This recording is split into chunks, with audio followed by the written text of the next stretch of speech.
જે છે એ આપણી યોગ પરિચય બુક ખુલ્લી રાખજો, પહેલા ચેપ્ટરથી આપણું રિવિઝન પ્લસ પરીક્ષાલક્ષી જે તમને કંઈક આપવાનું છે એ સાથે નોટ પેન પણ તૈયાર રાખજો। એમાં આપણે એક પછી એક ક્રમબદ્ધ રીતે તમારે જે આપણે નોટ શરૂઆતમાં ચાલુ લેક્ચરમાં જે નોટ લખાવી છે તમને જે પ્રશ્નો, એ જ પ્રશ્નો ને આપણે શોર્ટકટ કરીને તમને અત્યારે હું લખાવતો જાઉં છું, એટલે શું તમારે કશું પૂછવું ન પડે અને એ પ્રમાણે તમે તૈયારી કરો, જેથી તમને સરસ મજાનું પરીક્ષામાં સરળતાપૂર્વક થાય। અને ટૂંકા ટૂંકા સવાલો છે અને પરીક્ષામાં જે કંઈક અપેક્ષિત સવાલો છે એ બધું જ આમાં આવી જશે, એટલે તમારે ચિંતા કરવાની કંઈ જરૂર નહીં રહે।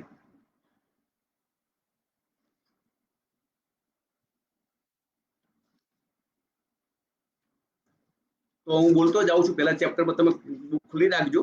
શરૂઆતમાં આપણે યોગ શા માટે એ સમજ્યા હતા, એક ભૂમિકા તરીકે કે વર્તમાન પરિસ્થિતિ છે આપણે જોઈએ છીએ, જેના કારણે લાંબો સમય સુધી આપણે મળી શક્યા નહીં અને ઘેર બેઠા જ યોગ સાધના વ્યક્તિગત કરવી પડી।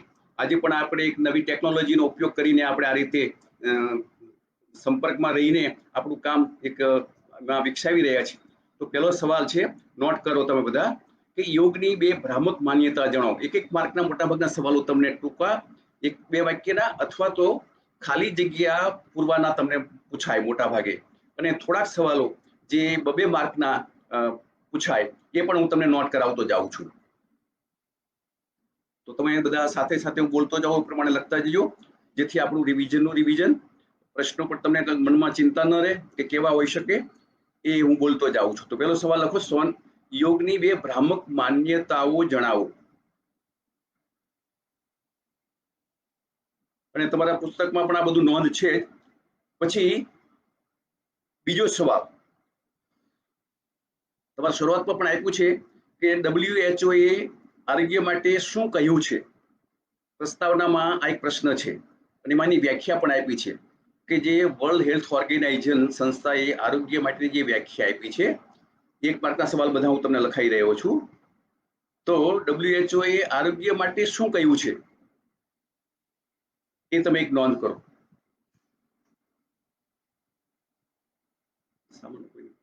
અવાજ સંભળાય ગઈ આપણને?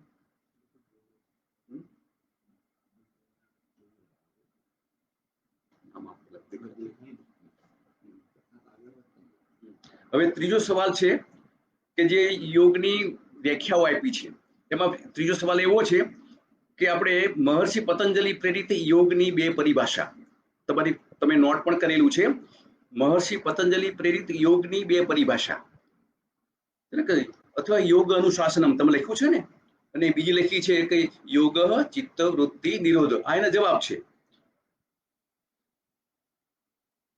પછી ત્રીજો સવાલ છે કે ગીતા બોધિત, જે ભગવાન કૃષ્ણએ જે કહ્યું છે ને ગીતામાં, ગીતા બોધિત યોગની બે પરિભાષા જણાવો। બીજો પણ આવો એક સવાલ છે, એમાં હતું ને કે સમત્વમ યોગ યુચ્યતે, એનો જવાબ છે, અને યોગ કર્મશુ કૌશલમ, આ ત્રીજો સવાલ છે, ગીતા બોધિત બે યોગની પરિભાષા। પછી એમાં આપણે આવશે આગળ કે જીવનનું રહસ્ય જણાવો।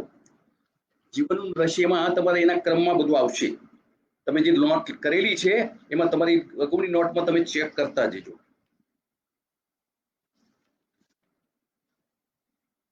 પછી એના પછીનો સવાલ છે કે ખાલી જગ્યા ને ખાલી જગ્યા જોડિયા દર્શન શાસ્ત્રો છે। આપણે દર્શન શાસ્ત્રો 6 લખાવ્યા હતા ને, એમાં કયા છે બે, કે સાંખ્ય દર્શન અને યોગ દર્શન। આનો જવાબમાં ખાલી જગ્યામાં આવશે, ખાલી જગ્યા ને ખાલી જગ્યા જોડિયા એટલે બે સાથે એકબીજા પૂરક છે એટલે જોડિયા શબ્દ વાપરે છે, બાળક માટે જોડિયા શબ્દ હોય ને એવું છે આ। છઠ્ઠો સવાલ, પછીનો સવાલ એવો છે કે મહર્ષિ પતંજલિએ ખાલી જગ્યા દર્શન શાસ્ત્રની રચના કરી। મહર્ષિ પતંજલિએ ખાલી જગ્યા દર્શન શાસ્ત્રની રચના કરી, તો કયું છે એમાં? પતંજલ યોગ સૂત્ર। તમારા યોગ એટલે શું, જે ત્રીજા પેજ ઉપર છે ને આપેલી નોટ, એમાં આ નોંધ છે, સંસ્કૃત લખવી પતંજલ યોગ સૂત્ર। પછીનો સવાલ છે યોગની વ્યાપક વ્યાખ્યા ખાલી જગ્યા છે, તો આપો યોગની વ્યાપક વ્યાખ્યા ખાલી જગ્યા, એના પછીના આપેલા ઉપર છે, તો કઈ છે વ્યાપક વ્યાખ્યા? પરમ સત્યની પ્રાપ્તિ। कई समत्वम योग युज्यते।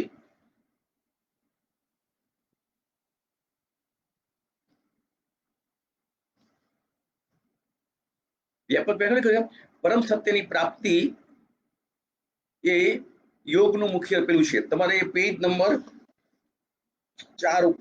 6 ઉપર આપ્યું છે વ્યાપક વ્યાખ્યા। યોગના પ્રકાર ઉપરનો જે ફકરો છે ને એમાં આપ્યું છે।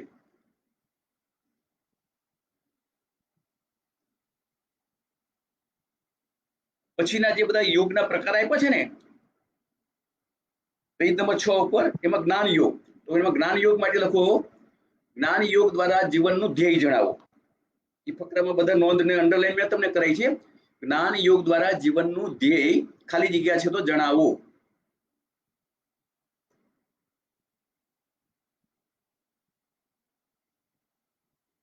નોટેડ। પછીનો સવાલ છે જ્ઞાન યોગના સાધન ચતુષ્ટ જણાવો। જ્ઞાન યોગના સાધન ચતુષ્ટ જણાવો। તો બતાવ્યું છે એમાં 4 સાધનો કયા કયા છે? તો પૂછો વિવેક, વૈરાગ્ય, મુમુક્ષત્વ અને છઠ સંપત્તિ। આ 4 જવાબની તમે અંડરલાઈન કરેલી છે એ ફકરામાં જ્ઞાન યોગમાં। જ્ઞાન યોગના સાધન ચતુષ્ટ 4 ચતુષ્ટ એટલે 4 સાધનો જણાવો।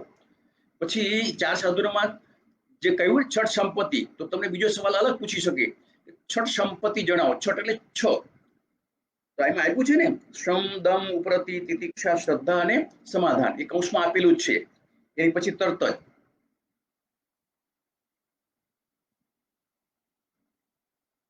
અચ્છા લખ્યું। પછી આગળ લખો ભક્તિ માર્ગમાં ભક્તિ યોગ છે ને, તો ભક્તિ એટલે ખાલી જગ્યા જો શરૂઆત ભક્તિ એટલે શું? અનન્ય ભગવત પ્રેમ। ભક્તિ યોગની શરૂઆતમાં પહેલું વિધાનમાં લખેલું છે। તમે એવું તો અંડરલાઈન પણ કરતા જજો ને લખી શકાય એટલું લખતા જજો। ત્યાર પછી ભક્તિના 4 પ્રકાર, 9 પ્રકારની ભક્તિ છે ને, એમાં ભક્તિના 4 પ્રકાર જણાવો। ભક્તિના 4 પ્રકાર જણાવો। પછીના કર્મયોગમાં જોઈએ આપણે, તો કર્મયોગનું લક્ષ્ય, કર્મયોગનું લક્ષ્ય છે ને એમાં ભગવત ઈચ્છા પ્રમાણે જીવવું। એમાં પહેલા ફકરામાં જ આપેલું છે। અને ત્યાર પછી છે મંત્ર યોગમાં, તો મંત્ર એટલે શું? તો પેલી શરૂઆતમાં ફક્ત આપ્યું છે ને મંત્ર એટલે મનને તારે તે મંત્ર, એવો જવાબ છે જ એમાં। બહુ સરળ છે એટલે તમારી સીધી નોટ પણ કરતા જ અંડરલાઈન પણ કરેલી છે ને ટીક કરતા જજો। ત્યાર પછી જપ યજ્ઞ છે ને, એમાં જપ નો અર્થ જણાવો। એના નીચે આપ્યું છે જપમાં જ એટલે અને પ એટલે સાંભળતા છે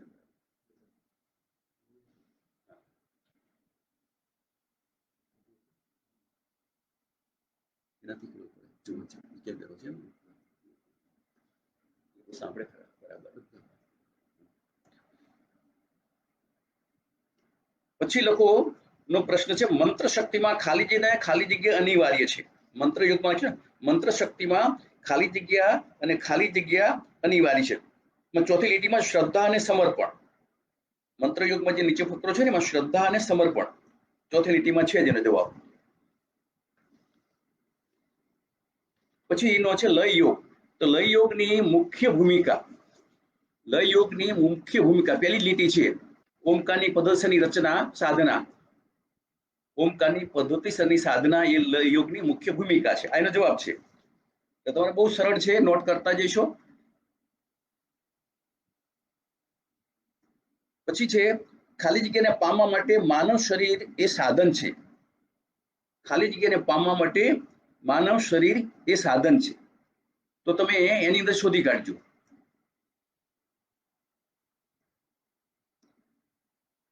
પછી છે હઠયોગની સાધન પદ્ધતિ જણાવો। હઠયોગમાં હઠયોગની સાધન પદ્ધતિ આપી છે ને બીજા ફકરામાં પહેલી લીટી, આસન, પ્રાણાયામ અને મુદ્રાઓનો અભ્યાસ એ હઠયોગની સાધન પદ્ધતિ છે। પછીનો પ્રશ્ન છે હઠયોગનો પ્રમાણભૂત ગ્રંથ છે ને, હઠયોગ પ્રદીપિકા છેલ્લી લીટી, હઠયોગની છેલ્લી લીટીમાં આપ્યું છે હઠયોગનો પ્રમાણભૂત ગ્રંથ કયો છે? હઠયોગ પ્રદીપિકા। અને એના કોણ રચયિતા છે? प्रणेता स्वात्माराम।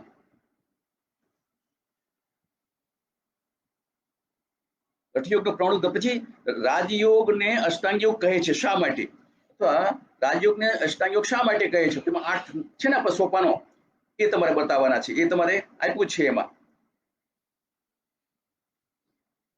પછી પૂર્ણ યોગના પ્રણેતા, પૂર્ણ યોગ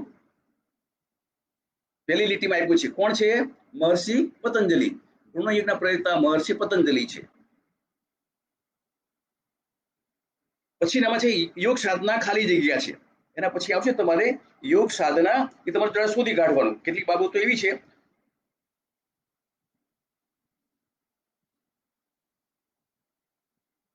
પછી તમારે આવશે યોગ સાધના ગુરુગમ્ય છે, યોગ સાધના ગુરુગમ્ય છે. એ પણ તમે જાણો છો, એ પેજ નંબર 9 ઉપરના પહેલા ફકરામાં આવશે, બીજી લીટીમાં છે. યોગ સાધના ગુરુગમ્ય છે. ગુરુ વિના કરવામાં આવે તો શું નુકસાન થાય, શા માટે કરવી જોઈએ, એનું થોડુંક ટૂંકમાં છે એ સ્પષ્ટીકરણ કરવાનું છે. પછી રાજયોગ સાધના પથનું આવે છે 9મા પેજ ઉપર. તો રાજયોગ એટલે શું, રાજયોગ એટલે શું એ પહેલા ફકરામાં બતાવ્યું છે. એની સ્પષ્ટતા કે રાજ શબ્દનું કે રોયલ શબ્દ કરીને એમાં શબ્દ પ્રયોગ કર્યો છે. રાજયોગ એટલે શું?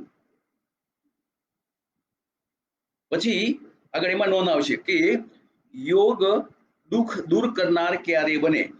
યોગ એ અષ્ટાંગ યોગ નીચે ફકરો છે ને 9મા પેજમાં નીચેથી ઉપર અષ્ટાંગ યોગ જે લખ્યું એમાં બીજા ફકરામાં છે કે યોગ દુઃખ દૂર કરનાર ક્યારે બને? તો ગીતામાં ભગવાન કૃષ્ણ જે કહ્યું છે ને કે આહાર વિહાર વગેરે બધા સમત્વ જાળવે તો, એ બધુંમાં લખેલું છે, જરા તમે જોઈ લેજો.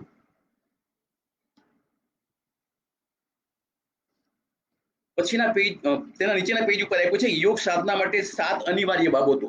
7 તમને પેલો પ્રશ્ન 2 માર્કમાં પૂછાય, અથવા તો 1 માર્કમાં એમ પૂછે કે યોગ સાધના માટેની 4 અનિવાર્ય બાબતો જણાવો. છે ને મનની સ્થિરતા, પ્રસન્નતા, પછી સાધનામાં એકાગ્રતા, સાધના માટે પૂરતો સમય, આ એનો જવાબ છે. પછીનો સવાલ છે, પછી ખાલી જગ્યા અધ્યાત્મ પથની વાડ છે. 10મા પેજ ઉપર ખાલી જગ્યા અધ્યાત્મ પથની વાડ છે. તો બીજો ફકરો યમ નિયમ આપ્યું છે ને, બીજા ફકરામાં પહેલેથી યમ નિયમ અધ્યાત્મ પથની વાડ છે. યમ નિયમ એ અધ્યાત્મ પથની વાડ છે.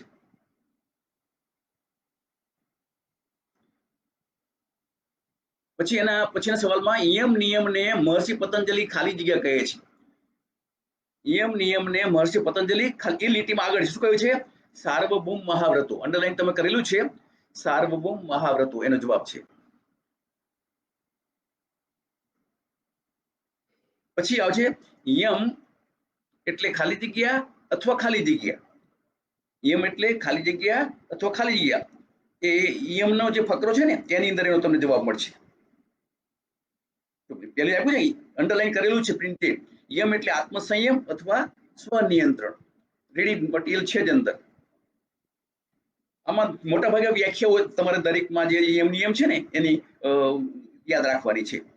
પછી અહિંસા એટલે, અહિંસાનું જે આપ્યું છે ને, અહિંસા એટલે ખાલી જગ્યા અથવા અહિંસા કોને કહે છે? દરેકમાં પહેલી લીટીમાં અંડરલાઈન કરીને એનો જવાબ આપેલો જ છે. ઓકે, ચાલો હવે એવી જ રીતે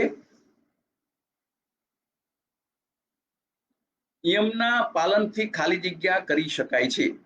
નિયમના નિયમથી ખાલી જગ્યા કરી શકાય છે. જો તો નિયમનો શરૂઆતમાં 3 લીટી આપી છે ને, એમાં શું નિયમના પાલનથી મનના વિચારો કે આવેગો ઉપર નિયંત્રણ કરી શકાય છે. આવું અંડરલાઈન તમે કરેલી જ છે. પછી સત્ય એટલે,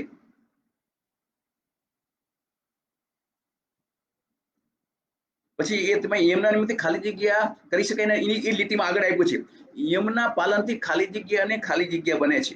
શું બને છે? માનસિક શુદ્ધિ સરળ અને સહજ બને છે. માનસિક શુદ્ધિ સરળ અને સહજ બને છે એનો જવાબ છે એમાં. પછી સત્યમાં, સત્ય એટલે ખાલી જગ્યા, તો સત્ય કોને કહે છે?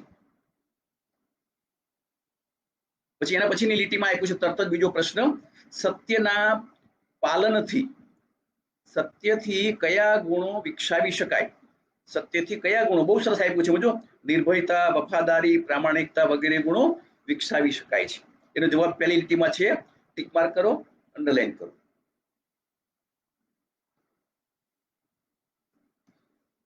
પછી બ્રહ્મચર્ય એટલે શું?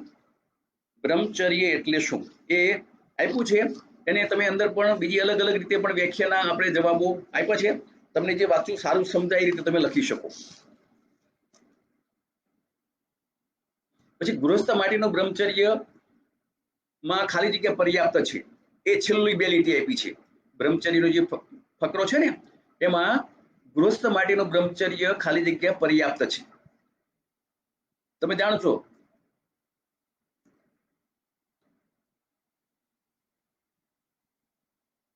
પછી તમને આવું પણ કદાચ પૂછી શકે, નિયમ નિયમનો એક તફાવત આપો.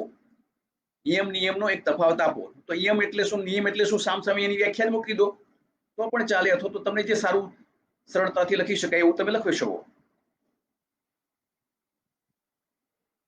પછી હવે નિયમની અંદર આપણે જોઈએ તો શૌચના પ્રકાર જો આપ્યું છે ને પેજ નંબર 13 ઉપર શરૂઆતમાં સામસામ સરસ અંડરલાઈન કરીને આપ્યું છે.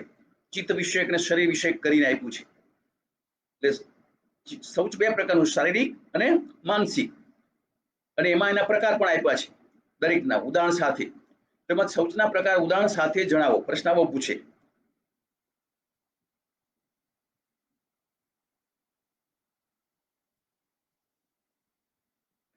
પછી સંતોષ કોને કહે છે?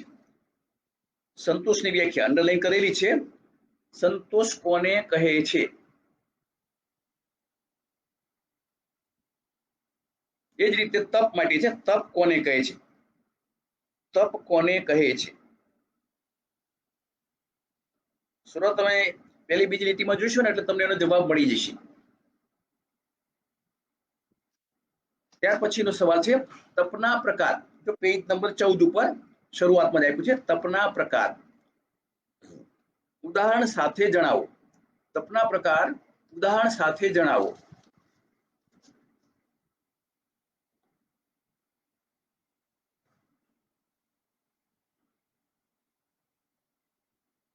પછી સ્વાધ્યાય. તો સ્વાધ્યાયમાં શરૂઆત 3 સોપાન આપ્યા છે. પ્રશ્ન એમ છે સ્વાધ્યાયના સોપાન જણાવો. સ્વાધ્યાયમાં શું શું કરવું જોઈએ? તો બધા નિયમિત ઘણા કરતા હોય છે. કોઈ મંત્ર જપ કરતા હોય, કોઈ પોતાના અધ્યાત્મના પુસ્તકો જે છે એનું પઠન કરતા હોય વગેરે. પછી ઈશ્વર પ્રણિધાન. તો ઈશ્વર પ્રણિધાન એટલે શું? તો ખાલી જગ્યા. તો જો પહેલી લીટી આપી છે ઈશ્વર પ્રણિધાન એટલે ઈશ્વરની શરણાગતિ, સમર્પણ કહે ને જે અધ્યાત્મ પથનો રાજમાર્ગ છે એમ એનો જવાબ આપેલો છે. એની અંડરલાઈન પણ કરી છે તમે, લખેલું પણ છે. પછી પેજ નંબર 15 ઉપર ત્યાં છેલ્લે આપ્યું છે બીજા ફકરામાં કે મહર્ષિ પતંજલિ ક્રિયાયોગ કોને કહે છે? તો આપ્યું છે ને તપ, સ્વાધ્યાય અને ઈશ્વર પ્રણિધાનને મહર્ષિ પતંજલિ ક્રિયાયોગ કહે છે. તમે અંડરલાઈન કરેલું જ છે.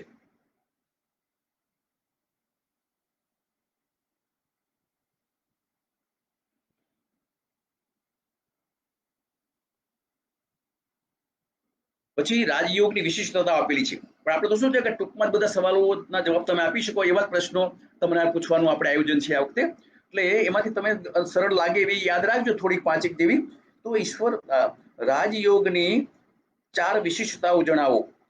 રાજયોગની 4 વિશિષ્ટતાઓ જણાવો.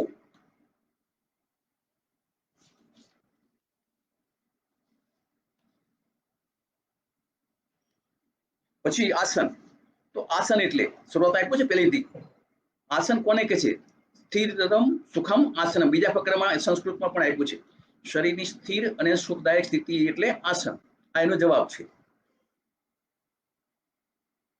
પછી આસન અને કસરત એમાં આપ્યું છે તમને સ્પેશિયલ તફાવત આપેલો છે. તો તમને સરળ 5 થી 5 જેવા યાદ રાખજો. આસન અને કસરત વચ્ચેના તફાવતના 2 મુદ્દા જણાવો. તો બધે 5 મુદ્દા યાદ રાખવાના.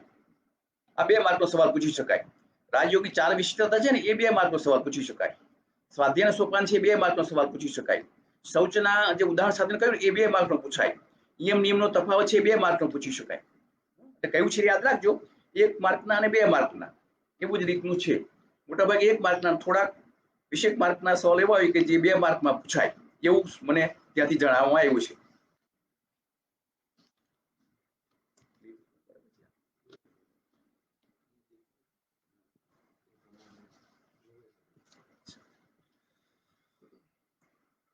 પછી આગળ આસન કરતા કઈ બાબતની સાવચેતી રાખવી જોઈએ? આસન કરતા કઈ સાવચેતી રાખવી જોઈએ એ તમે જરા એમાં જોઈ લેજો. તમે જાણો છો બધા, રાખવામાં આવતી સાવધાની વગેરે. પછી એનો સવાલ છે, મનને વશ કરવાની યોગ પદ્ધતિ ખાલી જગ્યા જ છે. મનને વશ કરવાની પદ્ધતિ ખાલી જગ્યા જ છે.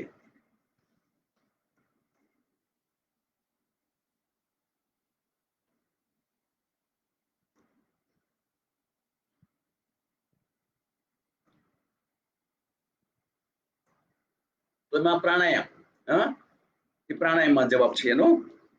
પછી યોગના લાભ લખ્યો છે ને 17મા પેજ ઉપર, યોગ દ્વારા થતા લાભ. એમાં પાંચેક જેવા યાદ રાખજો, 5 થી 10 સરળ તમને હોય એવા. એ 2 માર્કના સવાલમાં તમારે કામ આવી જાય. તો શું તમારે 5 તો લખવા પડે.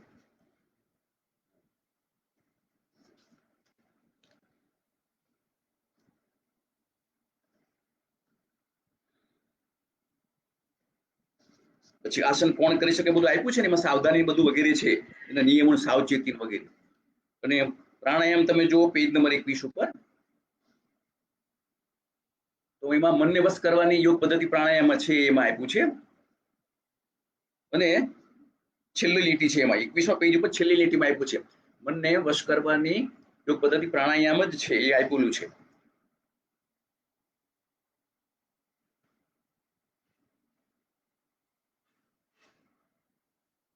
પછી મુખ્ય વાયુઓ જણાવો.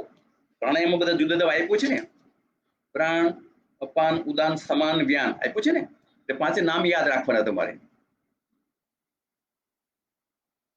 મુખ્ય વાયુઓ જણાવો, જે સમગ્ર શરીરમાં બધી જુદી જુદી આપણી ધાર્મિક ક્રિયાઓ છે એનું નિયમન કરે છે.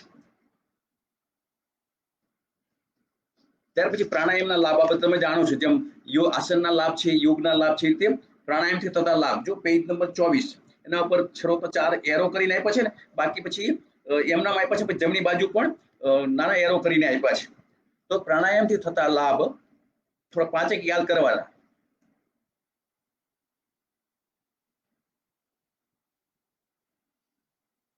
પછી પ્રાણાયામના પ્રકાર,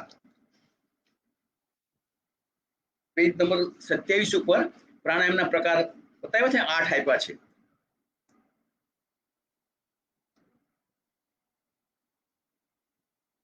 તો પ્રાણાયામના પ્રકાર જણાવો.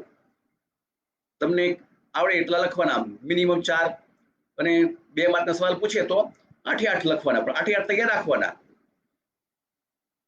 ત્યાર પછી એ પેજ ઉપર પ્રત્યાહાર. પ્રત્યાહાર કોને કહે છે? વ્યાખ્યા શરૂઆતમાં આપી છે ને, વ્યાખ્યા કરી શબ્દ કરી લખ્યું છે. પ્રત્યાહાર કોને કહે છે? હમણાં જ એક મિત્ર આપણા જૂના સમર્પિત સ્વયંસેવક મળ્યા હતા ફોન ઉપર.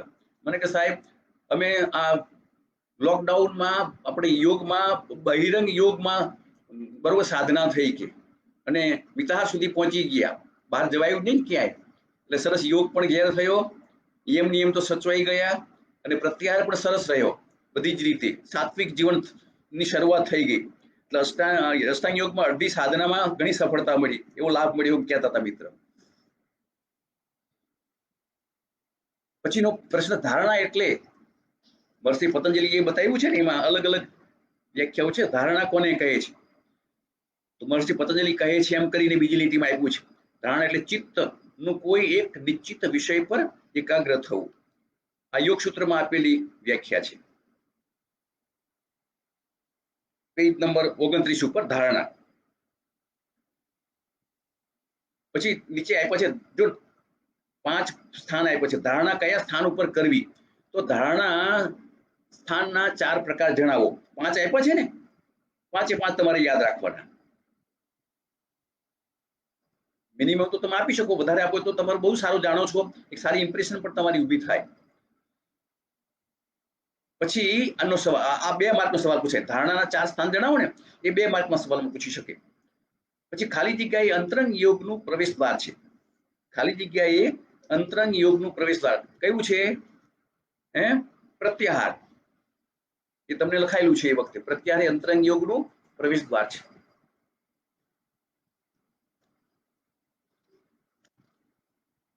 પછી 30મું પેજ, 30મા પેજ ઉપર બીજી ફકરામાં આપ્યું છે ને, યોગ ધારણા યોગી સાધના કરનાર કેવો હોય?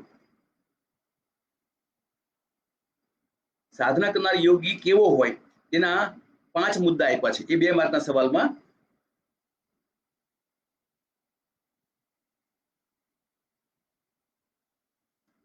પછીનો સવાલ ધ્યાન, પેજ નંબર 31 ઉપર, ધ્યાન કોને કહે છે? ધ્યાન કોને કહે છે? ખાલી જગ્યાએ જીવનનું અનિવાર્ય અંગ છે. ખાલી જગ્યાએ જીવનનું અનિવાર્ય અંગ છે. જો બીજો ફકરો આપ્યો છે ધ્યાનમાં, તમે લખ્યું છે ધ્યાન જીવનનું અનિવાર્ય અંગ છે, અને એનો કારણ તરીકે જવાબ આગળ છે. પણ આપણે ટૂંકમાં જ આવતી પરીક્ષા લક્ષિત છે બધું, એટલે આટલી લીટી લખવું પડે. ખાલી જગ્યા એટલે ધ્યાન જીવનનું અનિવાર્ય અંગ છે.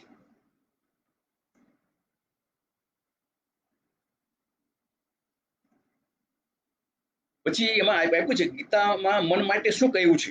તો જો નીચેથી ઉપરનો ફકરો છે, તમે અંડરલાઈન પણ કર્યું છે, ધ્યાન એ મુક્તિ મોક્ષનું સાધન છે. પછી ગીતામાં કહ્યું છે મન એ જ મોક્ષ અને બંધનનું કારણ છે. આ ગીતામાં કહ્યું છે. અને મન એ જ માનવીનો મિત્ર અથવા શત્રુ હોઈ શકે. આપણે જેનો અનુભવ કરીએ છીએ, તો એનો જવાબ અહીંયા છે 31મા પેજ ઉપર નીચેથી ઉપરના ફકરામાં. પછીનો સવાલ છે, આ ગીતામાં યોગીની ચેષ્ટા કેવી દર્શાવી? ગીતામાં યોગીની ચેષ્ટા એટલે યોગી, યોગ સાધના કરતો ને એ વ્યક્તિ કેવો હોય?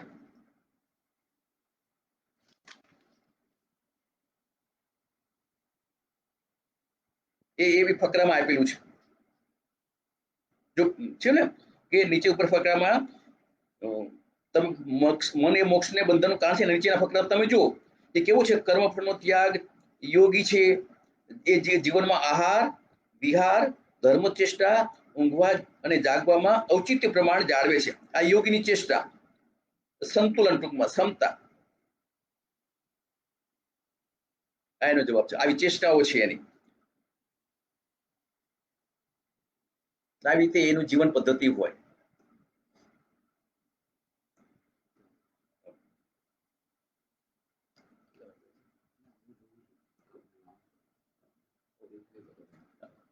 Thank you.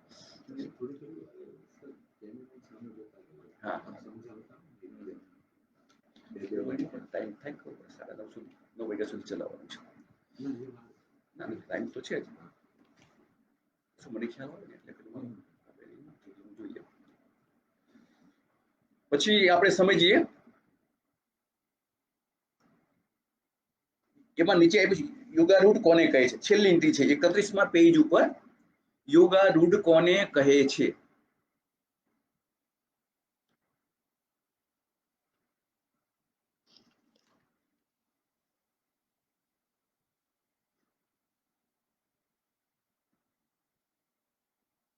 પછી એમાં નીચે છેલ્લી 32મા પેજ ઉપર વૈરાગ્ય અભ્યાસ કોને કહે છે? છેલ્લા 2 શબ્દો આપ્યા છે તમને છેલ્લી 3 લીટીમાંથી. અભ્યાસની વ્યાખ્યા આપી છે. એ જ રીતે વૈરાગ્ય કોને કહે છે?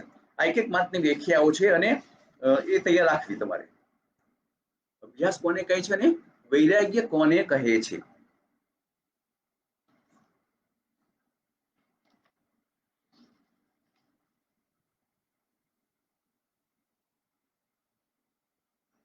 પછી પેજ નંબર 33 ઉપર આપ્યું છે ધ્યાનના લાભ. તો એક સવાલ લખો, 2 માર્કનો પૂછે તમને, ધ્યાનના લાભ જણાવો. ધ્યાન કરવાથી કયા ફાયદા થાય? આજે કેવડા વારંવાર આવે છે ને લોકડાઉનમાં, યોગ કરો, યોગ કરો, ધ્યાન કરો, આસન કરો, પ્રાણાયામ કરો, ફેફસા મજબૂત થાય, શરીર મજબૂત થાય, મન શાંત થાય, રોગ પ્રતિકારક શક્તિ વધે. આ બધું છે ને, યોગના કેટલા બધા ફાયદાઓ છે. કરેલું કેવું કામ આવી ગયું? બસ આપણે આ જીવન ચરૈવેતિ ચરૈવેતિ ચરૈવેતિ આપણે વિકસતા રહીશું યોગ સાધના દ્વારા, આપણે સતત વિકસતા રહીએ બધા જ. એટલે પછીનો સવાલ, સમાધિ કોને કહે છે? પેજ નંબર 34 ઉપર. સમાધિ કોને કહે છે? એમાં પહેલી લીટીમાં આપ્યું છે અને પછી પણ એના વિશે પૂરક પણ માહિતી છે. સરળતાથી યાદ રાખીને લખવાનું. આમ તો યોગ ચિત્તવૃત્તિ નિરોધ એ પણ પ્રાણા સમાધિ કહેવાય છે એને પણ. અને અહીંયા પણ આપ્યું છે કે કોઈ પણ વિષયમાં મન સંપૂર્ણપણે ડૂબી જાય આવી અવસ્થા, આવી જે અવસ્થા આવે એ સમાધિ કહેવાય.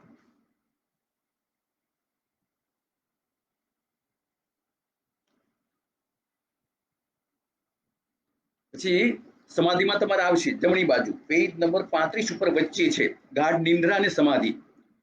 તો તમને 2 માર્કના સવાલમાં અથવા 1 માર્કમાં ગાઢ નિંદ્રા અને સમાધિનો તફાવત જણાવો. ઊંઘમાં તો જાગ્યા એવા બહાર આવ્યું તેવા ને એવા હોય ને, સમાધિમાંથી તો જ્ઞાની થઈ ગયા, બુદ્ધ હોય તો બુદ્ધિશાળી તરીકે બોલતો હોય એવું લાગે આપણને. એમાં જે સ્પષ્ટતા કરી છે, ગાઢ નિંદ્રા અને સમાધિ વચ્ચેનો તફાવત જણાવો. પછી યોગમાં કઈ સ્થિતિને સંયમ કહે છે? યોગમાં કઈ સ્થિતિને સંયમ કહે છે? એ પેજ નંબર 36 ઉપર પહેલી લીટીમાં છે. જેમ પેલામાં ક્રિયાયોગનું પૂછ્યું હતું ને, એવું જ અહીંયા છે. ધારણા, ધ્યાન, સમાધિ એ ત્રણેય એક સાથે મળેલા હોય ત્યારે તે અવસ્થાને સંયમ કહે છે. એનો જવાબ છે. અંડરલાઈન તમે કરેલી જ છે.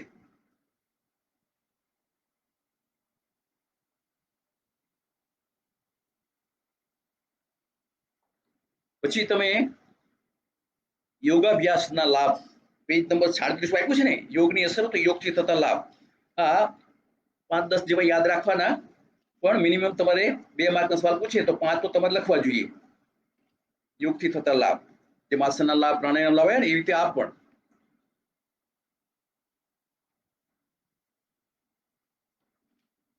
પછીના પેજ ઉપર છે તમારે યોગ સાધકને સૂચનો છે છેલ્લે સમાપનમાં. આમાં યોગ સાધકને સૂચનો એ આમ તો 10 માર્કના 5 માર્કના સવાલ પૂછાયેલો છે. અત્યારે ટૂંકમાં તમારે 5 થી 10 યાદ રાખવાના, 5 મિનિમમ લખવા જોઈએ, 2 માર્કમાં પૂછાય.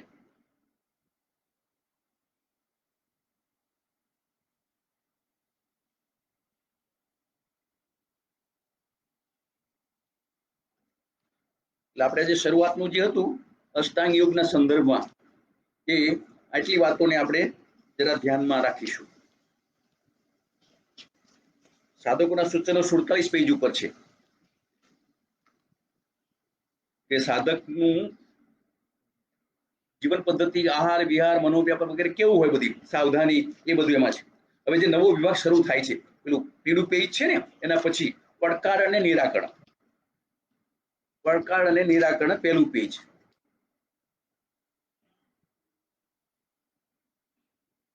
એમાં પછીનું પેજ બીજું, જે યોગનો મૂળ ધાતુ સંસ્કૃતિ યુજ છે ને, યુજ કોને કહે, એટલે યોગ કોને કહે છે. તો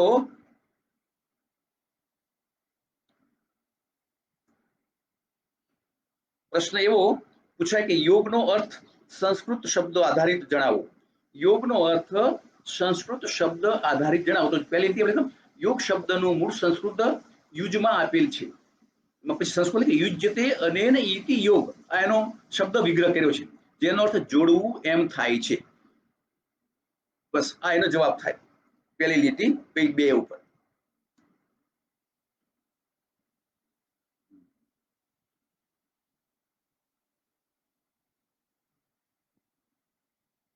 પછી એમાં નીચે છે, યોગ એ ખાલી જગ્યા ઉપર પ્રભુત્વ મેળવવાની સચોટ પ્રક્રિયા છે. યોગ એ ખાલી જગ્યા ઉપર,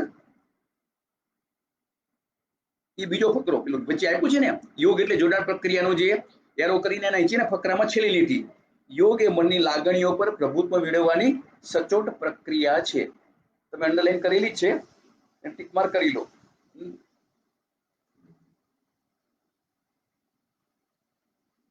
પછીનો છે યોગની તાલબદ્ધ પ્રક્રિયા. યોગની તાલબદ્ધ પ્રક્રિયા શું કરે છે, એનાથી શું ફાયદા થાય છે? એમ યોગની તાલબદ્ધ પ્રક્રિયા થી શું થાય છે? એમાં એ તમારે શોધી કાઢવાનું છે. તાલબદ્ધ શબ્દ આવશે ને એમાંથી તમને એનો જવાબ મળશે.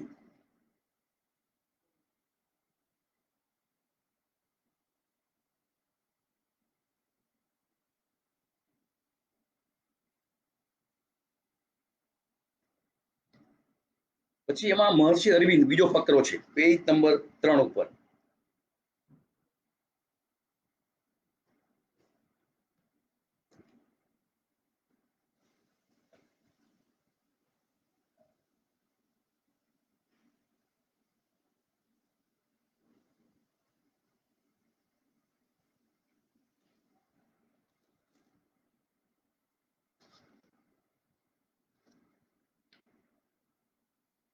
યોગની તાલબદ્ધ પ્રક્રિયાનો જવાબ છે તમારે ત્રીજો ફકરો પેજ નંબર 3 ઉપર. પહેલી લીટી છે યોગની તાલબદ્ધ પ્રક્રિયા મનુષ્યને ઝડપી વિકાસ કરી તેને સંપૂર્ણ બનાવે છે અને તેને ઉચ્ચ કક્ષામાં લઈ જાય છે. વ્યક્તિત્વના વિકાસમાં સર્વાંગી માનકી વિકાસ વિશેષ ભાગ ભજવે. પણ પેલી આ લીટી અહીં સુધીમાં આવી જાય, કક્ષામાં લઈ જાય છે. પછી આગળ છે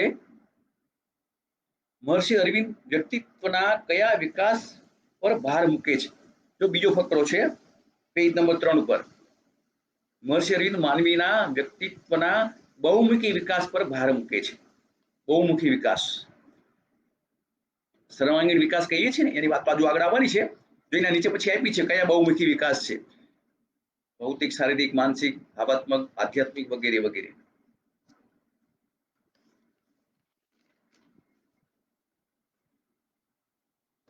પછી યોગની વ્યાખ્યા જે આપી છે પેજ નંબર 3 મન ઉપર પ્રભુત્વ છે ને એમાં આવશે યોગ ખાલી જગ્યાએ મનને શાંત કરવાની કુશળ તરકીબ છે. યોગ એ મનને શાંત કરવાની કુશળ તરકીબ છે. ખાલી જગ્યાએ મનને શાંત કરવાની કુશળ તરકીબ, તો અહીંયા યોગ શબ્દ તમારે લખવો પડે. પછીનો પ્રશ્ન એવો છે કે યોગ એ મન પર કોઈ પણ જાતનું દબાણ લાવ્યા સિવાય તેને શાંત કરવાની એક કળા છે.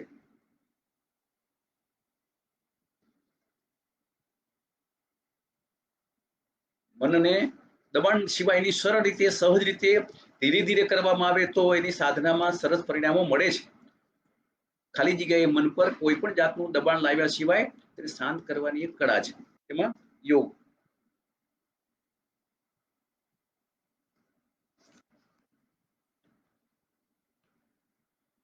યોગ પેજ નંબર 4 ઉપર બીજો ફકરો. યોગ ખાલી જગ્યાથી મનને ખાલી જગ્યા તરફ લઈ જાય છે. જો તમે અંડરલાઈન કરી છે, યોગ કુશળતાથી મનને કુશાગ્રતા તરફ લઈ જાય છે. કુશળતાથી કુશાગ્રતા. કર્મશુ કૌશલમાં કુશળ શબ્દ છે ને એ કોઈના સંદર્ભમાં ચર્ચા કરેલી છે. નોટેડ. ચાલો હવે એમાં આગળ જોઈએ આપણે. યોગ એટલે ખાલી જગ્યા અને ખાલી જગ્યા ઉપર સંપૂર્ણ કાબુ હોય તેવી સ્થિતિ. યોગ એટલે ઇન્દ્રિયો અને મન ઉપર, એમ તેનો જવાબ છે. યોગ એટલે ઇન્દ્રિયો અને મન ઉપર કાબુ મેળવવાની સ્થિતિ, તેવો એનો જવાબ આવશે.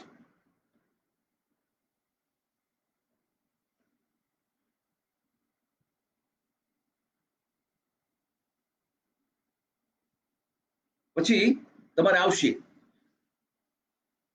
ખાલી જગ્યા અને ખાલી જગ્યા વિધાનો સાંભળવા છતાંય વિચલિત થયા સિવાય. જો આમાં આપ્યું છે પેજ નંબર 5 ઉપર સંસ્કૃતમાં શ્લોક છે ને એના નીચે અંડરલાઈન કરો.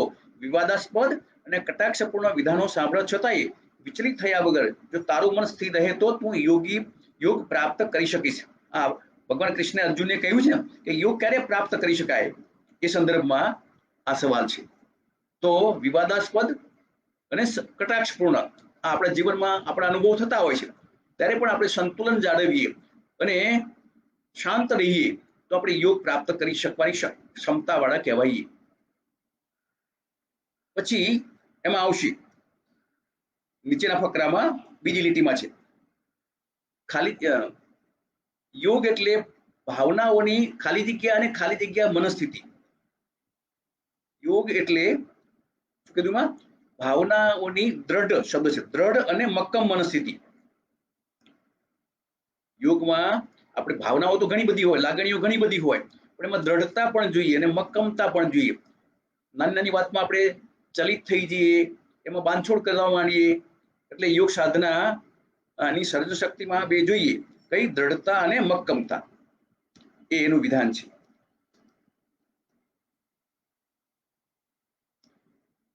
પછી સરસ નીચેનો ફકરો સી, યોગની સર્જન શક્તિ.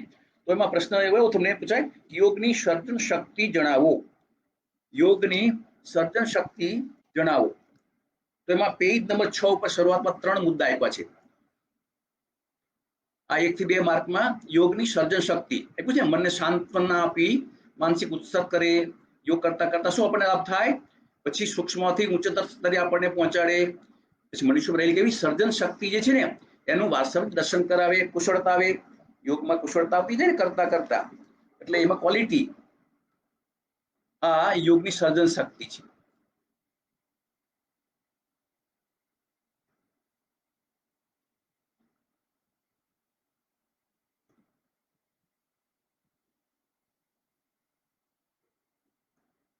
પછી સ્વામી વિવેકાનંદને યાદ કરીને યોગની 4 શાખાઓ લખી છે ને એની પદ્ધતિઓ કોષમાં, એમાં ત્રીજી લીટીમાં આપ્યું છે. પ્રશ્ન એવો છે કે સ્વામી વિવેકાનંદ યોગ ખાલી જગ્યા તરીકે ઓળખાવે છે. સ્વામી વિવેકાનંદ યોગને કેવી રીતે ઓળખાવે છે? કર્મ અને ભક્તિ, પછી તત્વજ્ઞાન અને માનસિક સંયમ તરીકે. પહેલામાં ખાલી જગ્યામાં શું? કર્મ અને ભક્તિ. પછી બીજો ખાલી જગ્યામાં તત્વજ્ઞાન, ત્રીજામાં કેવું છે? માનસિક સંયમ તરીકે ઓળખાવે છે. અંડરલાઈન તમે કરેલી છે નોકરી તો ટીક માર્ક કરી કરો.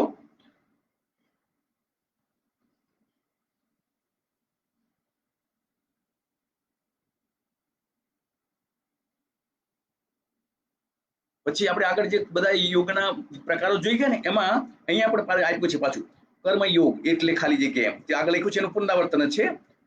કર્મયોગ એટલે ફળની અપેક્ષા વગર કરવામાં આવતું કર્મ. એનો જવાબ પહેલા જે હતો એ જ અહીંયા.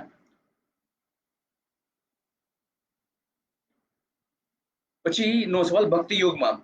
તો ભક્તિ યોગમાં કઈ બાબતોને નિયંત્રિત કરવા પર ભાર મૂકવામાં આવ્યો છે? યોગમાં કઈ બાબતોને નિયંત્રિત કરવા પર ભાર મૂકવામાં આવ્યો છે?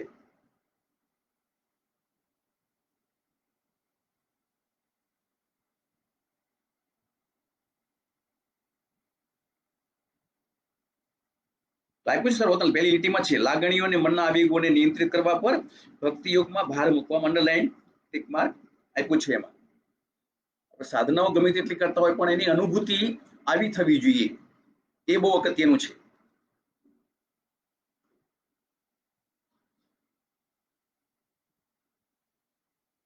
પછી રાજયોગના સંદર્ભમાં છે કે પ્રશ્ન આવો હોય કે મનને સંસ્કારી બનાવવાની પ્રક્રિયા ખાલી જગ્યા તરીકે ઓળખાય છે. મનને સંસ્કારી બનાવવાની પ્રક્રિયા ખાલી જગ્યા તરીકે ઓળખાય છે. તો એમાં જે પહેલી લીટી છે ને એમાં થાય છે આગળ છેલ્લો શબ્દ છે મનને. રાજયોગમાં મનને પછી જમણા 7મા પેજ ઉપર પહેલી લીટીમાં સંસ્કારી બનાવવાની પ્રક્રિયા રાજકોટ તરીકે ઓળખાય છે.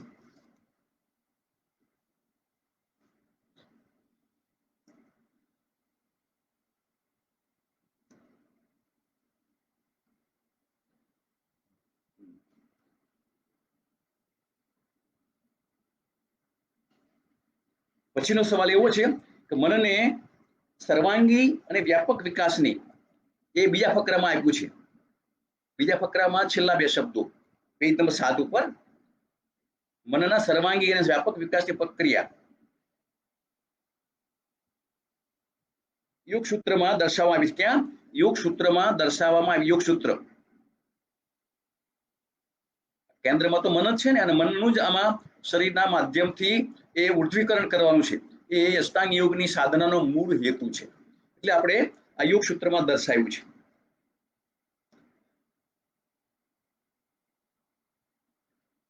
પછી નીચે આપ્યું છે કર્મેન્દ્રિયો અને જ્ઞાનેન્દ્રિયો વિશે. તો એના નામ યાદ રાખવાના. કર્મેન્દ્રિયોના નામ જણાવો, જ્ઞાનેન્દ્રિયોના નામ જણાવો. આપણે જાણીએ છીએ બધા.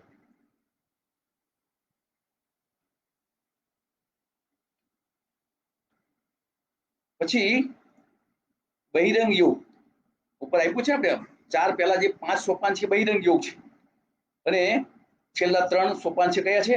અંતરંગ યોગ છે. તો બહિરંગ યોગ દ્વારા બહારની ઇન્દ્રિયો દ્વારા મનને પરોક્ષ રીતે નિયંત્રિત કરી શકાય છે. બહિરંગ યોગ દ્વારા જો પેલા 8 સોપાન આપ્યા છે ને એની સામે એનો શું પેલું છે પ્રભાવ એ બતાવ્યું છે. પછી એના નીચેના ફકરામાં બતાવ્યું છે કે બહિરંગ દ્વારા જે છે બહારની ઇન્દ્રિયો દ્વારા મનને પરોક્ષ રીતે નિયંત્રિત કરી શકાય છે. આવો એનો જવાબ ત્યાં આપ્યો છે કર્મેન્દ્રિયોના ઉપરની લીટીમાં. પછી ખાલી જગ્યા દ્વારા મનનો વિકાસ થાય છે. અંતરંગ યોગમાં આપ્યું છે પહેલી લીટીમાં. અંતરંગ યોગ દ્વારા મનનો વિકાસ થાય છે. એમાં ધ્યાન ધારણા સમાધિ આવે છે ને, મનને શાંત કરતા કરતા કરતા એમાં સમાધિમાં પહોંચવાનું છે. એટલે એ અંતરંગ યોગ શબ્દ છે એના માટે પહેલી લીટીમાં આપ્યું છે.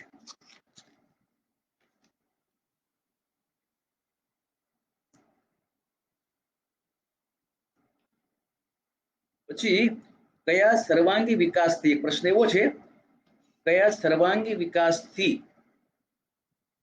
આધ્યાત્મિક વિકાસ કરી શકાય છે. એ પેજ નંબર 8 ઉપર તમે જુઓ.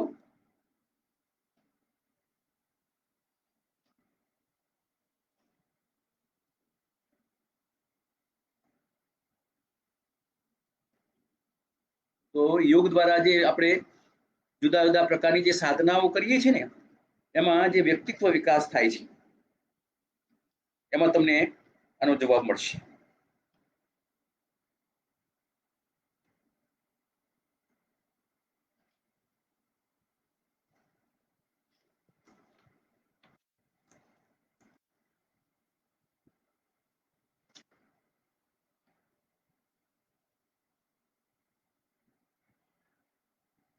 પછી ખાલી જગ્યા એવી છે કે ખાલી જગ્યા ભારતીય સંસ્કૃતિનો હાર્દ સમાન વિશિષ્ટતા છે.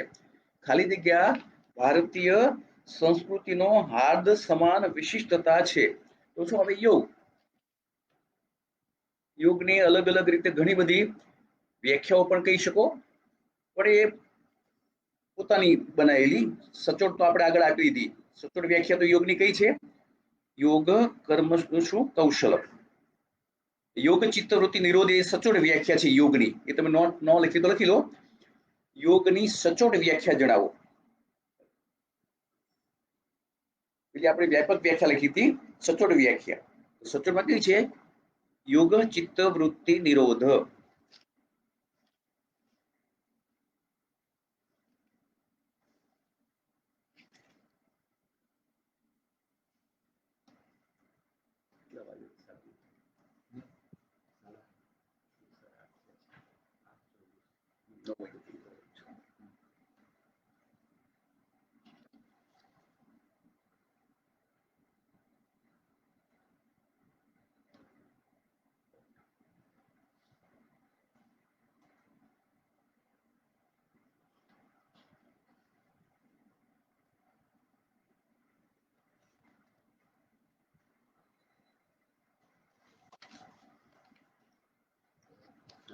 હવે આગળ સવાલ છે, યોગ કઈ સમસ્યાઓને હલ કરવા માટેનો ઉપાય બતાવે છે?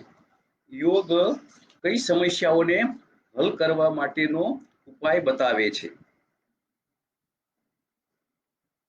તો એ પેજ નંબર 8 ઉપર છેલ્લા ફકરામાં પહેલી લીટીમાં આપ્યું છે કે યોગ મનુષ્યને દુઃખ, અસ્થિરતા, માનસિક તણાવ, ઉત્કટ ક્રિયાશીલતા જેવી સમસ્યાઓને હલ કરવા માટેનો ઉપાય બતાવે છે. અંડરલાઈન કરી ટીક માર્ક કરજો.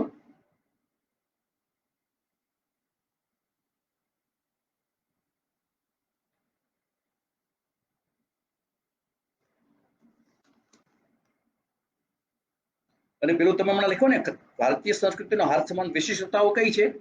તો તેમાં એ પેજ નંબર 8 ઉપર પેલા બે મુદ્દા આપ્યા છે. વિવિધતામાં એકતા. તેમાં વિવિધતામાં એકતામાં લખ્યું છે વિવિધતામાં એકતા ભારતીય સંસ્કૃતિને હાર્દ સમાન વિશિષ્ટતા. ખાલી જગ્યામાં તમારે લખવું પડે વિવિધતામાં એકતા. એ જવાબ આવે છે. અંડરલાઈન કરજો.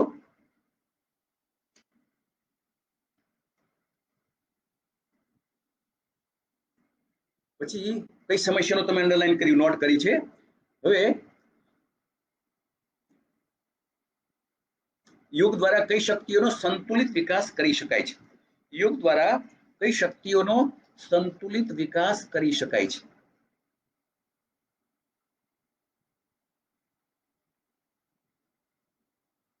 તો એમાં નીચેનો 8મા પેજ ઉપર નીચેનો ફકરો છે ને, પહેલા હમણાં જે લખાયું કઈ સમસ્યા હલ કરી શકાય એના નીચે જ છે ત્રીજી લીટીમાં વ્યક્તિની શારીરિક અને લઈ કરજો માનસિક, બૌદ્ધિક અને ભાવાત્મક શક્તિઓનો સંતુલિત વિકાસ કરી શકાય છે.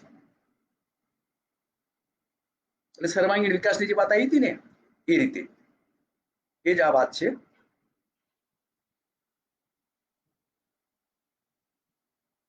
પછી આપણે જે વ્યક્તિત્વ વિકાસની જે વાત છે તમારા યોગ દ્વારા સર્વાંગીણ વ્યક્તિત્વ વિકાસ, તો પેજ નંબર 9 ઉપર એમાં 3 મુદ્દા આપ્યા છે. તમને 2 માર્કના સવાલમાં પૂછી શકે કે યોગ અનુસાર શરીર સૌષ્ઠવ કેવું હોવું જોઈએ? યોગ દ્વારા શરીર સૌષ્ઠવ કેવું હોવું જોઈએ? તો 3 મુદ્દા આપ્યા છે ને કે સ્નાયુઓ કેવા હોવા જોઈએ? આજે અત્યારે જે બધા જીમમાં જઈને કરે છે ને એવું નહીં, પણ કેવું ફૂલ જેવું કોમળ અને નરમ, જરૂર પડે તો એવું થઈ શકે, પણ તણાવ મુક્ત સ્થિતિ હોય સ્નાયુઓની. તણાવ સ્થિતિમાં સ્નાયુઓ કેવા અક્કડ થઈ જતા હોય, પણ યોગ સાધના કરનારને આવું ન થાય. એટલે યોગ અનુસાર શરીર સૌષ્ઠવ કેવું હોવું જોઈએ? પછીનો સવાલ છે યોગ દ્વારા ભાવાત્મક વિકાસનું શિક્ષણ કેવું મળે છે? યોગ દ્વારા ભાવાત્મક વિકાસનું શિક્ષણ કેવું મળે છે? એ પેજ નંબર 10 ઉપર છેલ્લો ફકરો, છેલ્લા 2 મુદ્દા આપ્યા છે.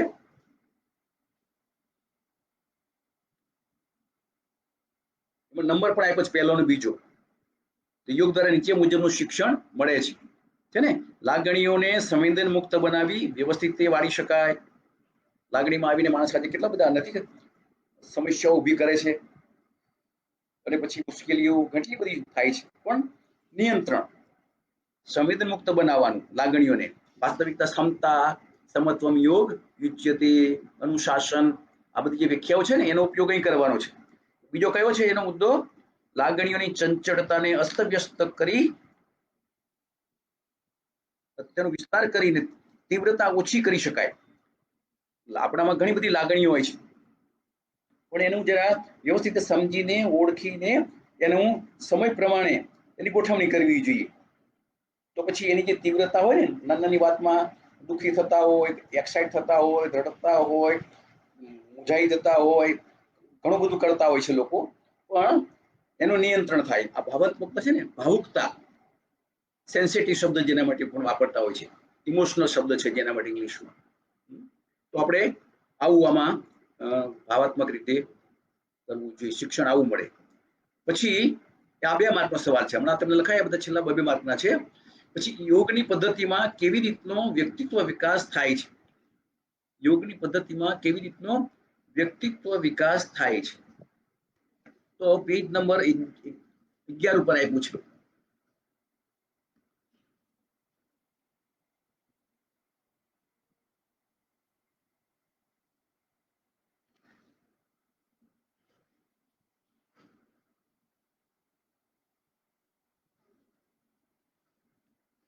એમાં તમારે 3 મુદ્દા શોધી કાઢ્યો, 3 થી 5, 2 માર્કના સવાલ તરીકે.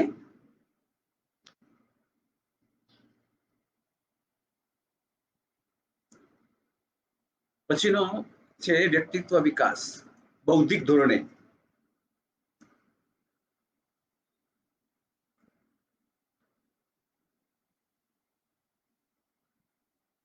પછી પેજ નંબર 13 ઉપર જુઓ, એમાં એક સવાલ એવો છે કે મનુષ્યના કયા અંતઃશત્રુની વચ્ચેના ભાગમાં લીટી આપી છે 7મી 8મી, પેજ નંબર 13 ઉપર.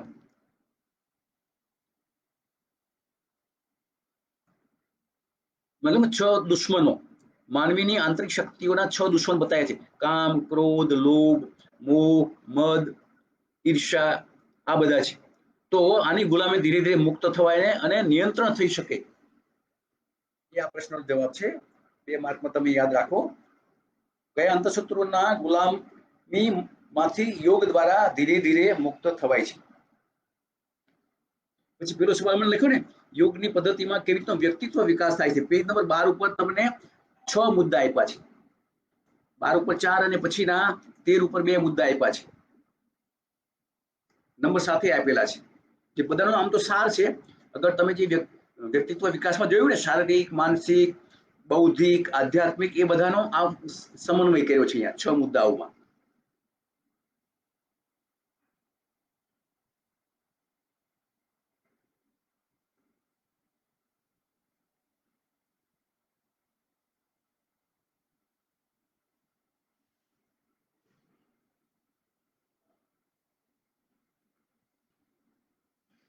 પછી યોગના પંથે ફકરો શરૂ થાય પેજ નંબર 13 ઉપર.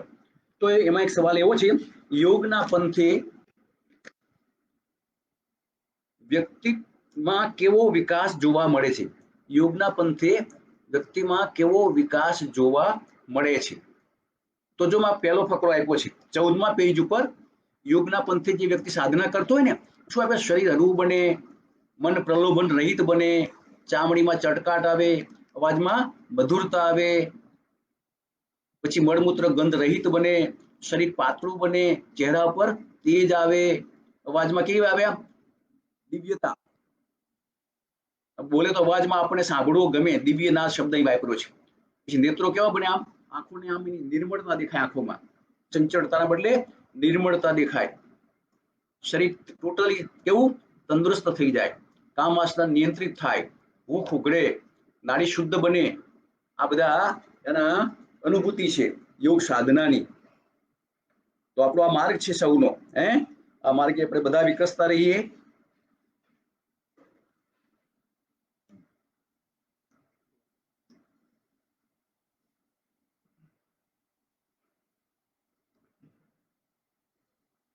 પછી એક પ્રશ્ન એવો છે, એ કરીને આપ્યું છે પેજ નંબર 14 ઉપર, સાવધાનીનું સૂચન. યોગ સાધનામાં કઈ સાવધાની રાખવી જરૂરી છે?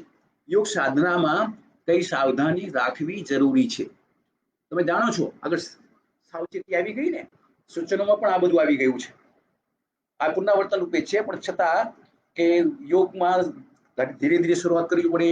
સરળ આસનોથી ધીરે ધીરે ભારે આસનો ઉપર, પછી તરત જ નહીં પણ લાંબા ગાળા સુધી પહેલા એકને એક પ્રક્રિયા કરો, પછી ધીરે ધીરે એમાં સમયનો વધારો કરો, અને પછીમાં તમે આગળ સાધનામાં મનને સારી રીતે તૈયાર થતા પછી જ એ કરી શકાય. એટલે એમાં ઉતાવળ આંબા પાકે નહીં જે કહ્યું છે ને, એમ ધીરજના ફળ મીઠા. અને આ તો પછી નક્કી યોગ ભગાડે રોગ, પણ યોગ કરે રોગ, એવું પણ બને. એટલે આપણે આ સાધનામાં સાવધાની રાખવી જરૂરી છે. પછી યોગ છે એ મનુષ્યને ખાલી જગ્યામાંથી ખાલી જગ્યા સુધી પહોંચાડતું એક શાસ્ત્ર છે. યોગ મનુષ્યને ખાલી જગ્યામાંથી ખાલી જગ્યા સુધી પહોંચાડતું એક શાસ્ત્ર છે.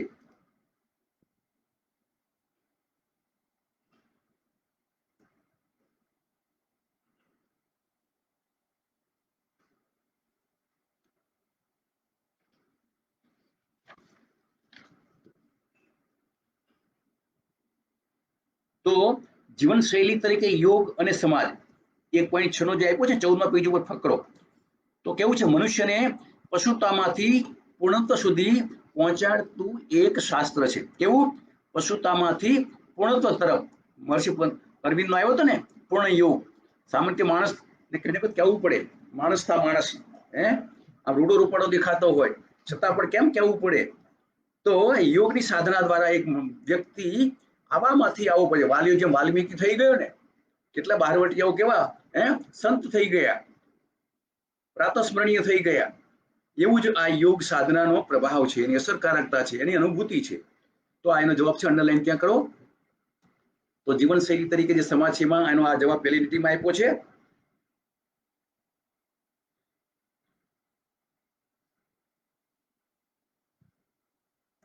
પછી યોગ જીવનના મૂળભૂત તત્વો જણાવો. યોગ જીવનના એમાં ત્રીજી લીટી છે, યોગ જીવનના મૂળભૂત તત્વો જણાવો. તો કયા છે? બીજી લીટીમાં જવાબ છે શાંતિ, સમાધાન. અંડરલાઈન કરજો. જીવનશૈલી તરીકે યોગ અને સમાજ. બીજી લીટીમાં શાંતિ, સમાધાન, સંવાદિતા અને સ્વાસ્થ્ય, પ્રેમ અને સુખ, ચોકસાઈ અને કાર્યક્ષમતા. 1 થી 2 માર્કમાં આપણે એનું આપણે યાદ રાખીશું. આ બધું આપણે યોગ સાધના કરતા કરતા જીવનમાં આવા સરસ મજાના અનુભૂતિ થવા માંડે, આવી જીવન પદ્ધતિ આપણી કેળવાય અને એનો આવો મોટા ફાયદાઓ મળે આપણને.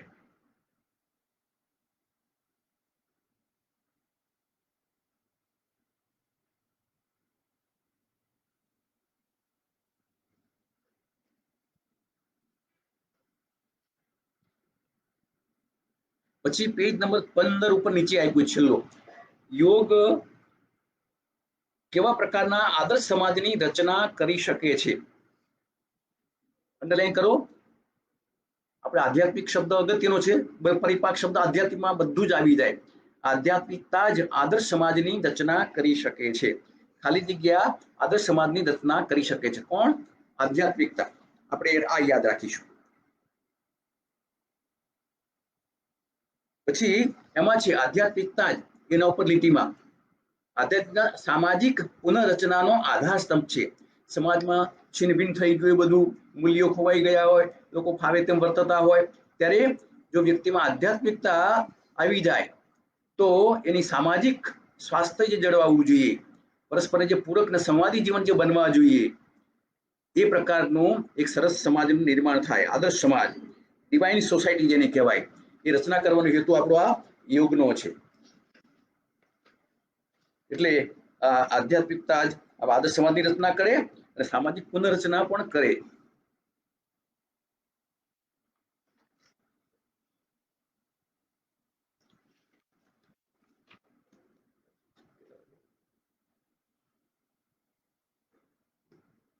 બસ આપણે આજે આટલું રાખીએ અને કાલે બાકીનો જે છે ને પછીનો જે સ્વાસ્થ્યનો વિભાગ છે એ જોઈશું. અગત્યનું છે, બહુ સમજવા જેવું છે, અને એ રીતે જ આમાં ચર્ચા કરતા કરતા એમાં થોડી ચર્ચા કરવી પડશે, કારણ કે બધું આપણે એમાં કેટલુંક સમજવા જેવું છે અને ધ્યાન આપવા જેવું પણ છે. એટલે એમાં તમને આ રીતના પ્રશ્નો પણ નોટ કરાવીશું અને તમે તેના જે અત્યારે આ જે પ્રશ્નો જે લખ્યા છે એ પ્રશ્નોને સમજજો, નોંધ કરજો. તમને બહુ સરળ રીતે આમાંથી જ તમને ચિંતા કર્યા સિવાય તૈયારી કરવાની. આ અપેક્ષિત સવાલો છે, પણ તમને મનમાં જે ચિંતા રહેતી હોય એમાંથી મુક્ત થાવ એના માટે આપણે અત્યારે સમયના સંજોગોના સંદર્ભમાં આ એક સરસ મજાનો દૂર બેઠા બેઠા પણ સંવાદ કર્યો છે. એટલે તમારા સૌનું સરસ યોગ સાધનામાં વિકસતા રહો, સ્વાસ્થ્ય આપનું, પરિવારનું, સર્વેનું સરસ જળવાય અને આપણે સાચા અર્થમાં યોગના જીવનનો જે મૂળ પરિપાક છે આનંદની અનુભૂતિ એ કરતા રહીએ. એના માટે આપ સૌને, સમગ્ર પરિવારને ચરૈવેતી જીવનમાં ચાલતા રહો, વહેતા રહો, વિકસતા રહો. સૌને God May bless you, all the best. કાલે મળીએ આ ટાઈમે સવારે અને આપણે પછી આગળ થોડી ચર્ચા કરીશું. કઈ જરૂર લાગે તો અલગ મને ફોન કરજો. ધન્યવાદ.